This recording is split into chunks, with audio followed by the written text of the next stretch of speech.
So, వాస్తుకి సంబంధించిన complete information ఇస్తూ ఉన్నారు హరిగారు. చాలా సంతోషంగా ఉంది. ఇంకొక ముఖ్యమైన విషయం ఏమిటి అంటే, ఈ వాస్తు గురించి మాట్లాడేటప్పుడు చాలామంది అంటే, నేను మాట్లాడుతూ ఉంటే, ఇప్పుడు మీరు చెప్పిన ఇన్ఫర్మేషన్ వల్ల నేను ఎవరితో అన్నా డిస్కస్ చేస్తూ ఉంటే, అసలు వాస్తు కొన్ని ప్లేసుల్లో పనిచేయదు. 1000 దీపాలు వెలిగించిన ప్లేస్‌లో అంటే 1000 దీపాలు వెలుగుతున్న ఊర్లు కానివ్వండి, అంటే ఒక 1000 గడప ఉన్న ఊర్లు కానివ్వండి, ఆ ప్రదేశాలు కానివ్వండి, వాస్తు అసలు పని చేయదు అని చాలామంది వాదిస్తూ ఉంటారు. అసలది నిజమే అంటారా? నిజమైతే ఎందుకు నిజం? కాకపోతే ఎందుకు కాదు? మీరు క్లారిటీ ఇవ్వండి. రైట్. ఇప్పుడు 1000 గడపలున్న చోట వాస్తు పనిచేయదనే మాట ఎప్పటినుంచో ఉంది. హ్మ్. అది మాట్లాడుతుంటారు. ఎందుకొచ్చింది అనేది నా రీసెర్చ్‌లో నేను చెప్పే పాయింట్ డిఫరెంట్‌గా ఉంటుంది. చెప్పండి. అది కూడా చెప్తాను నేను. హ్మ్. ఇప్పుడు ఫర్ ఎగ్జాంపుల్ మీ సొంతిల్లు ఉంది. హ్మ్. సొంతింటి లోపల ఒక ఏరియాలో కొంత డ్యామేజ్ అయింది. హ్మ్. రిపేర్ చేయాలి. ఓ 4,00,000 కావాలి. హ్మ్. ఎవరివ్వాలి? ఎవరివ్వాలి? మీరు గవర్నమెంట్ ఓనర్. ఆ!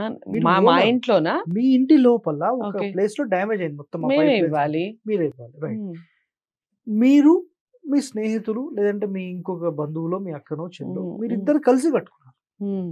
ఇప్పుడు అది ఎఫెక్ట్ అయింది 4,00,000. ఇప్పుడు ఇద్దరు, ఎవరు? ఇద్దరు రైట్. చెరసగం వేసుకోవాలి. ముగ్గురుంటే, 3 పార్ట్‌లు చేసుకో. నలుగురుంటే, 4 పార్ట్‌లు. 50 మంది ఉంటే 50 పార్ట్‌లు వేసుకో. 50 పార్ట్‌లేసి ఎంతయింది? చాలా తక్కువ అవుతుంది. 4,000 అవుతుంది. ఆ! 8,000 అవుతుంది. హ్మ్. 4,00,000కి 8,000 అవుతుంది. హ్మ్. 50 మంది ఉంటే. హ్మ్. ఇప్పుడు 4,00,000 మీరు ఇవ్వాలంటే మీకు బర్డెనా? 8,000 ఇవ్వాలంటే బర్డెనా?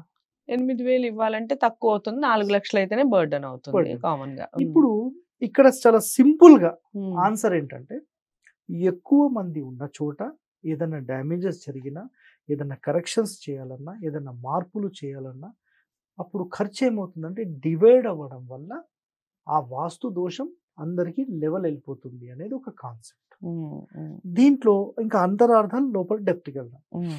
ఇప్పుడు ఒక ఎగ్జాంపుల్‌లో ఒక బిల్డింగ్ వాస్తు దోషం ఉంది. హ్మ్. ఆ దోషం ఎవరికి వర్తిస్తుంది? బిల్డింగ్ ఓనర్స్‌కి వర్తిస్తుంది. ఆ బిల్డింగ్ యొక్క టోటల్ బౌండరీ లోపల ఉండే దోషాలు బిల్డింగ్‌లో ఉండే వాళ్ళందరికీ వర్తిస్తుంది. హ్మ్. అందరికీ వర్తిస్తుంది. ఓకే. రైట్. ఇప్పుడు ఒక వ్యక్తి వచ్చి గట్టిగా ఇట్లా కొట్టాడు. హ్మ్. గట్టిగా అంటే ఒక 100 స్పీడ్‌లో కొట్టాడు. హ్మ్. 100 స్పీడ్‌లో కొట్టాడు. ఒక దెబ్బ తగిలింది. హ్మ్. ఇండివిడ్యువల్ హౌస్ అనుకోండి. ఒక దెబ్బ గట్టిగా కొడితే చెంప మీద గట్టిగా కొడితే ఏమవుతుంది? 100 స్పీడ్ ఇతనికే తగిలింది. తనకే తగులుతుంది. రైట్.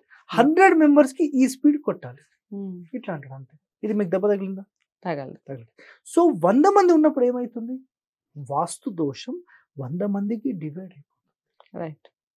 కాన్సెప్ట్ మీకు అర్థమైందా? హ్మ్. హ్మ్. ఒక ఊరి లోపల 1000 గడపలు ఉన్నప్పుడు ఏదైనా ఊరికి సంబంధించిన మెయిన్ దోషం ఉంటే ఆ దోషం అనేది అంతమందికి డివైడ్ అవుతుంది. ప్లస్సా, మైనసా ఏదున్నా కూడా అంతమందికి డివైడ్ అవుతుంది అనేది అంటే ఇప్పుడు కాన్సెప్ట్. ఈ గ్రేటర్ కమ్యూనిటీస్‌ని మీరు బాగా సపోర్ట్ చేస్తారు అని మళ్ళీ కామెంట్స్ వస్తాయేమో హరి గారు. అట్లా ఏం చెప్పనే. అంటే ఆ! కాదు ఇప్పుడు చెప్తాను ఇంకా. 1000 ఇంకా గడపలు అయిపోలేదు. అన్న వాళ్ళంటే చాలా లేదు లేదు. ఉంటాయి గదా! లేదు అందుకని లేదు. అది కూడా నేననేది. చెప్తాను. ఇంకా డెప్త్‌కెళ్ళాలి. ఇది చెప్పండి. జస్ట్ బేసిక్‌గా చెప్పాను. హ్మ్. ఇప్పుడు 1000 గడపలున్న చోట వాస్తు దోషం పనిచేయదు అనే కారణం ఏంటంటే, ఏదన్నా వాస్తు దోషంతో ఏదన్నా రిపేర్ చేయాలన్నా, ఏదన్నా మోడిఫై చేయాలన్నా ఇంతమందికి వర్తిస్తుంది అనేది పాయింట్.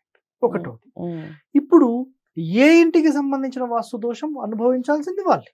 రైట్. అయితే ఇందాక మనం మాట్లాడుకున్నది మీరు కమ్యూనిటీ అనుకోండి, లేదంటే ఒక పెద్ద విల్లాస్‌కి సంబంధించిన గేటెడ్ కమ్యూనిటీ అనుకోండి, ఒక హ్మ్. ఊరు అనుకోండి. హ్మ్. ఇప్పుడు ఊరి మొత్తంలో నైరుతిలో చెరువు ఉందనుకోండి.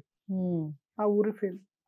ఓకే. ఇప్పుడు ఆ ఊరిలోని చెరువు తీసి ఈశాన్యంలో పెట్టాలంటే ఎవరు చేయాలి ఆ వర్క్? ఆ చివర్లో ఉన్న వ్యక్తి చేస్తాడా? చెయ్ ఊరు ఇప్పుడు అది చేయాలంటే ఓ 10 లక్షలండి. ఒక హ్మ్. ఎగ్జాంపుల్ 1000 ఇండ్లున్నాయి. మనిషికి ఎంత ఎయ్యాలి ఇప్పుడు? 1000 ఇండ్లు. రూ. 1000 వేస్తే అయిపోయింది. రూపాయలు. హ్మ్. అంతే. 10 లక్షలు ఎయ్యాలంటే ఎవడు ముందుకు రాడు. అవును. 10,000కి కూడా రాడు. హ్మ్. హ్మ్. అవునా? హ్మ్. ఇప్పుడు దాన్ని షిఫ్ట్ చేయాలంటే ఏమవుతుంది ఆటోమేటిక్‌గా? సింపుల్‌గా షిఫ్ట్ చేసుకోవచ్చు. ఓకే. చాలా సింపుల్. రూ. 1000 ఖర్చుతోనే అయిపోయింది. హ్మ్. సో, హ్మ్. ఇంతమంది ఉండడం వల్ల ఏదైనా వాస్తు దోషం మేజర్ ఎఫెక్టెడ్ ఉంటే వీళ్ళందరూ మార్చుకోగలుగుతారు. అయితే హ్మ్. ఈ ఎఫెక్ట్ అంతా 1000 మందికి పనిచేస్తుంది. ఊరు మొత్తానికి ఇంపాక్ట్ చేస్తుంది. ఓకే. కాబట్టి ఒక ఊరు ఎస్టాబ్లిష్‌మెంట్ చేసేటప్పుడు ఇవన్నీ కూడా మనం చూసుకోవాలి. హ్మ్. ఎట్లా పడితే హ్మ్. అట్లా చేసుకోవడానికి ఉండదు. ఇది రైట్. క్లియర్ కట్ ఇది. రైట్. ఇప్పుడు మనం అపార్ట్మెంట్స్‌లోకొస్తే హ్మ్. అపార్ట్మెంట్స్‌లో ప్రధానంగా ఎంట్రీ ఎక్కడుంది? హ్మ్. ఒకటి. నెక్స్ట్ 4 మూలలు ఇప్పుడు ఫర్ ఎగ్జాంపుల్ నైరుతిలో సెప్టిక్ ట్యాంక్ పెట్టేశారు. దాని ఇంపాక్ట్ ఎవరికి అంటే బిల్డింగ్ లో ఉండే వాళ్ళందరికీ ఇంపాక్ట్. మీరు ఒక్కొక్క బిల్డింగ్ లో అబ్జర్వ్ చేయండి, ఒక బిల్డింగ్ లో ఒకరికొకరు పడదు, అందరూ ఒకే రకంగా వ్యతిరేకంగానే ఉంటారు. అంటే ఒక కాన్సెప్ట్ తీసుకుని అందరు అదే మాట్లాడుతుంటారు. ఒక బిల్డింగ్ లో అందరు కలిసిమెలిసి ఉంటారు, మంచిగా ఏదన్నా ఫంక్షన్ అందరు చేసుకుంటారు, అందరూ వచ్చి మాట్లాడిపోతూ ఉంటారు. కేవలం ఏదో ఒక్క విషయంలోనే గొడవ జరుగుతూ ఉంటుంది, ఏదో ఒక్క విషయం. ఇంకొక దాంట్లో మాట్లాడితే గొడవనే జరుగుతుంది ఒక్కొక్క బిల్డింగ్ లో. ఇది అబ్జర్వ్ చేశారా?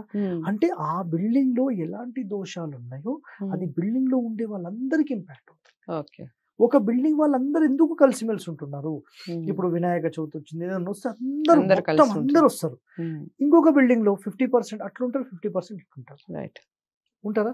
సో ఈ ఎఫెక్ట్స్ అన్ని ఒక్కొక్క బిల్డింగ్ ఒక్కొక్క రకంగా ఉంటుంది.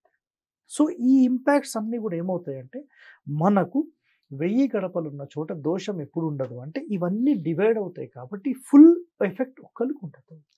ఒక ఇండివిజువల్ హౌస్ లో నైరుతిలో మీరు సెప్టిక్ ట్యాంక్ పెద్దది పెట్టేసేసి ఆ ఇంట్లో నివాసం ఉంటే కాంపౌండ్ కట్టని వ్యక్తి కూడా ఒక ఆయన ఉన్నాడు, ఆయనకి ఇంపాక్ట్ లేదు, దూరంగా పెట్టేసిండు. ఇప్పుడు సింపుల్గా చెప్తానండి, ఇప్పుడు ఈ రూమ్ ఉంది, ఈ రూమ్ లో ఒక మూలకు ఒక గుంత కొట్టేమనుకోండి, ఈ వాసన ఎవరికి వస్తుంది? మనకే వస్తుంది. ఇది ఓపెన్ ల్యాండ్ అండి, నేను అక్కడ పెట్టాను, వాసన ఎవరికి వస్తుంది? ఇట్లనే కూర్చుంది, అందరికీ వస్తుంది, రాదు, గాలిలో వెళ్ళిపోతూనే ఉంటుంది కదా, రాదు. ఎప్పుడైతే మనం ఆ కాంపౌండ్ కడతామో ఆ లోపల ఉండేవన్నీ ఆ బిల్డింగ్ వాళ్ళకే వర్తిస్తాయి. పాయింట్ అర్థమైందా? ఇక్కడ ఏమవుతుందంటే ఇండివిజువల్గా బిల్డింగ్ యొక్క ఎఫెక్ట్ ఆ నివాసం ఉంటున్న వాళ్ళకే వర్తిస్తుంది. ఇది ఒకటి. అయితే కామన్ గా వచ్చేవి మాత్రం 1000 మందికి డివైడ్ అవుతాయి కాబట్టి అది ఇంపాక్ట్ ఉండదు. చాలా సింపుల్ గా ఇది సింపుల్ ఆన్సర్, దీనికి మించి లేదు. మీకు అర్థమైందా పాయింట్ నాది? మీరు ఒకసారి చెప్పండి ఏం అర్థమైంది? సో మనకి ఇల్లు అనేది ఏ విధంగా ఉండాలి దానికి సంబంధించి మీరు అన్నట్టుగా గుంతలు మనకి ఇంటికి కరెక్ట్ గా ఎగ్జాక్ట్ గా మనం చూడంగానే వెంటనే ఆపోజిట్ లో గనక ఉంటే గనక ఆ ఇల్లు పనికిరాదు. ఇప్పుడు 1000 గడపలు ఉన్న దాంట్లో ఇంకొక పాయింట్ ఇంపార్టెంట్ ఏంటంటే పెద్ద పెద్ద బిల్డింగ్స్కి వెళ్తే సింపుల్ గా గమనించింది ఏంటంటే main door main gate opposite పెద్ద సంపు కట్టి పెట్టేస్తాం, దాని మీద నుంచి అందరు వెళ్తూ ఉంటారు వస్తూ ఉంటారు. అవును, 100% ఆ బిల్డింగ్ ఎఫెక్ట్ అవుతుంది. ఎలాంటి ఎఫెక్ట్స్ ఉంటాయండి? అలాంటి ధన నష్టము, ఒకరికొకరికి పడకపోవడము, మాట్లాడుకోకపోవడం, ఇవన్నీ ఖచ్చితంగా జరుగుతాయి. 100%.